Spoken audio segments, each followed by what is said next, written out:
మీ అందరికీ నమస్కారం అండి. ఇదేమిటమ్మా మాయా మాయ.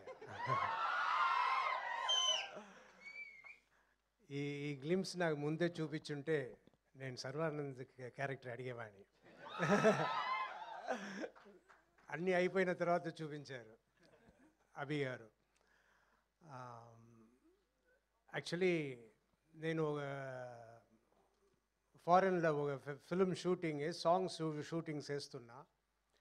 అక్కడ ఒక ఫోటోగ్రాఫర్ యాక్చువల్లీ మా ఫోటోగ్రాఫర్ రాలేదని అక్కడ ఫోటోగ్రాఫర్ అరేంజ్ చేస్తున్నా. ఆయన వచ్చి ఫొటోస్ అన్నీ తీస్తూ అడిగారు, మీరు ఎన్నేళ్ళగా ఇండస్ట్రీలో ఉన్నారు, ఏం చేస్తున్నారు, ఇంకా ఎన్ని సినిమాలు చేస్తున్నారంటే నేను ఒక 1 or 2 years అగేట్లో ఉండే సినిమాలతో చెప్తూ ఇదంతా చేయబోతున్నా. యు ఆర్ వెరీ లక్కీ అండి. ఎందుకు అన్న, you have work, me work ఉంది, యు ఆర్ వెరీ లక్కీ అన్నారు. నేను అది పెద్దగా దాని గురించి అప్పుడు పెద్దగా అనుకోలేదు. కానీ నిజంగా వర్క్ లేకుండా ఇంట్లో ఉంటే అది జైలు.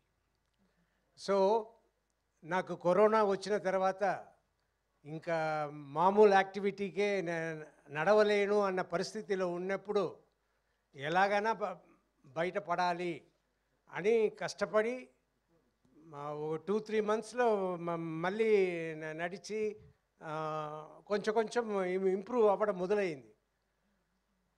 అదంతా అయ్యి మరి 6 monthsలో అన్నీ కంప్లీట్గా నేను తయారైపోయాను. తయారైపోతే సరిపోదు, వర్క్ కావాలి. నేను హీరోగా చేస్తున్న సినిమాలు చేస్తున్నప్పుడు నేను ఒక్కొక్క సినిమాకి ఇందులో ఏం చేయబోతున్నాము, ఏది చేయబోతున్నాము, ఎలా ఉండాలి, ఎలా రావాలి, ఎలా ఫినిషింగ్ ఉండాలి, ఎలా గెలవాలి అన్నట్టు మాట్లాడుకుంటాం. అదంతా మాట్లాడి ఇన్ని సినిమాలు నియర్లీ 100 ఫిలిమ్స్ వచ్చిన తర్వాత టయర్డ్ అయిపోయా.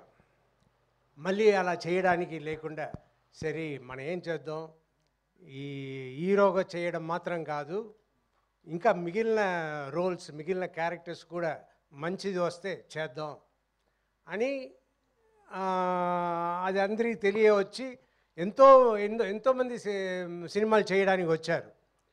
కానీ ఆ సినిమాలంతా నేను విన్నప్పుడు అయ్యో ఇది చేయకుండా ఉంటేనే బెటరు అన్నట్టు చాలా సినిమాలు నేను చేయలేదు. ఐ వాజ్ చాలా డిసప్పాయింటెడ్గా, ఏంట్రా మంచి సబ్జెక్ట్ రావట్లేదు, మంచి ఇది రావట్లేదు అని డిసప్పాయింటెడ్గా ఉన్న టైంలో అభి వచ్చారు. అభి వచ్చి నాకు ఈ ఫిల్మ్ స్టోరీ చెప్పారు. నాకు సర్వానంద్ గారు హీరోగా ఉన్నారు, ఇందులో నేను వెళ్ళి చేస్తే బాగుంటుందా, సరే ఇలాగే కదా మొదలు పెట్టాలి అని సబ్జెక్ట్ విని చాలా బాగుంది, మనకి సినిమా బాగా చేస్తే మంచి పేరు వస్తుంది అన్న దాంట్లో ఆ సినిమా చేస్తానని ఒప్పుకున్నాను. కానీ నిజంగా ఆ ఫిలిం ఎంత బాగా వచ్చిందో all because of Abhilash Reddy గారు. ఎస్, ఆయన ప్రతి ఫ్రేమ్, ప్రతి షాట్, ప్రతి ఎలా యాక్ట్ చేయాలి అన్న ప్రతిదీ చెప్పి నన్ను చేయించుకున్నారు. నాకు ప్రతిరోజు షూటింగ్ అయిన తర్వాత, ఆ సీన్ అయిన తర్వాత పెద్ద సాటిస్ఫాక్షన్. ఆహా, ఇంత బాగా వస్తుంది అంటే మంచి వర్క్ తీసుకోవాలి. లేదంటే ఇప్పుడు ఇందులో యాటిట్యూడ్ చూపించండి అని అన్నప్పుడు నేను ఎప్పుడు మామూలుగా అందరితో నవ్వుతూ తిరుగుతున్నట్టు నేను ఉంటుంటే అది కాదు సార్, అక్కడ యాటిట్యూడ్ రావాలి, అది తెప్పించండి అని చెప్పి ప్రతి ఫ్రేమ్ నేను బాగా చేసేలా చేసిన అభి గారికి చాలా చాలా థ్యాంక్స్.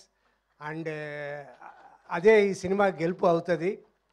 అండ్ ప్రొడ్యూసర్ అని చూస్తే వంశీ గారిని నేను ఇప్పుడే చూస్తున్నా. అంటే సూపర్ ప్రొడ్యూసర్స్, సూపర్ ట్రీట్మెంట్, అన్నీ సూపర్. ఇంత కామ్గా, ఇంత ఇదిగా ఉన్నారు. మనమంతా ఇంత ఖర్చు అయితే నేను సినిమాతో చేసినవని కదా, ఈ సినిమా ఖర్చులు అన్నీ చూస్తుంటే నాకు భయం పుట్టేది. కానీ ఈయన is very cool, really great sir. అలా ఉండడమే గ్రేట్. నాకు ఇవాళ ఈ ఫంక్షన్ ఉంది, మీరు వచ్చేనా మాట్లాడాలి అని అభి గారు చెప్తే నేను వచ్చి ఏం మాట్లాడేది, నాకు మామూలుగానే ఇరిటబుల్ బబుల్ సిండ్రోమ్ ఎప్పుడో సఫర్ అవుతున్నా. అది చెప్పగానే నాకు యాంగ్జైటీ, నా కడుపు చెడిపోయింది, అన్నీ చెడిపోయింది, వచ్చి ఇవాళ చెడగొట్టపోతున్నాము అనే ఐడియాలనే వచ్చి సరే ఏదో మాట్లాడాలి, ఏదో మీరు మాట్లాడాలి అంటే సరే నా మనసులో ఉన్నది మాట్లాడుతున్నాను. ఆయన సర్వానంద్ గారు నిజంగా very cooperative, very respectful. And ఆయన ఈ మాట చెప్పాలి, మొన్న షూటింగ్ జరుగుతున్నప్పుడు ఆయన కలిశాను. నేను రాజశేఖర్ గారు, నేను సినిమా ఫస్ట్ హాఫ్ డబ్బింగ్ చెప్పాను, చూశాను, మీరు సూపర్గా చేశారు, నా గూస్ బంప్స్తో వచ్చేసింది, అండ్ మీకు చాలా థ్యాంక్స్ ఈ సినిమా చేసిన దానికి అన్నారు.